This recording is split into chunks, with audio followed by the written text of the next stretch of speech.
काय मंडळी, तुम्ही कधी खाल्लंय का दिडग्याचं कडण? अहो, कडण म्हणजे आमटी हो. आमच्या इकडे वाळलेल्या कडधान्यांची जी आमटी करतात त्याला कडण असं म्हणतात. तर इथं वाळलेले दिडगे रात्रभर भिजवून घेतलेले आहेत. ते दिडगे एका कुकरमध्ये घेतलेले आहेत. त्याच्यामध्ये चवीनुसार मीठ, आवश्यकतेनुसार पाणी टाकून एक 5 ते 6 शिट्ट्या काढून छान मऊ होईपर्यंत त्याला शिजवून घेतलेलं आहे.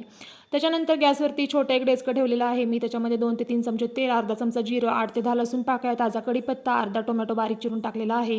याला व्यवस्थित शिजवून घ्यायचं आहे. पाव चमचा हळद आणि 1 चमचा लाल तिखट टाकलेला आहे.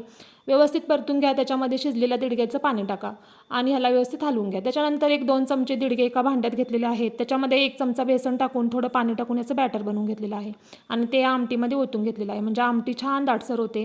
त्याच्यानंतर चेक करून थोडं मीठ टाका, कारण आपण शिजताना मीठ टाकलेलं होतं. अर्धा चमचा गरम मसालासुद्धा टाका आणि 1-2 ते 3 मिनटं आमटी छान उकळून घ्या आणि वरून बारीक चिरलेली ओली कोथिंबीर टाका आणि काय आपलं छान चवीचं दिडग्याचं कडण तयार आहे. नक्की ट्राय करा आणि हो, रेसिपी आवडल्यास चॅनलला सबस्क्राईब करा. धन्यवाद.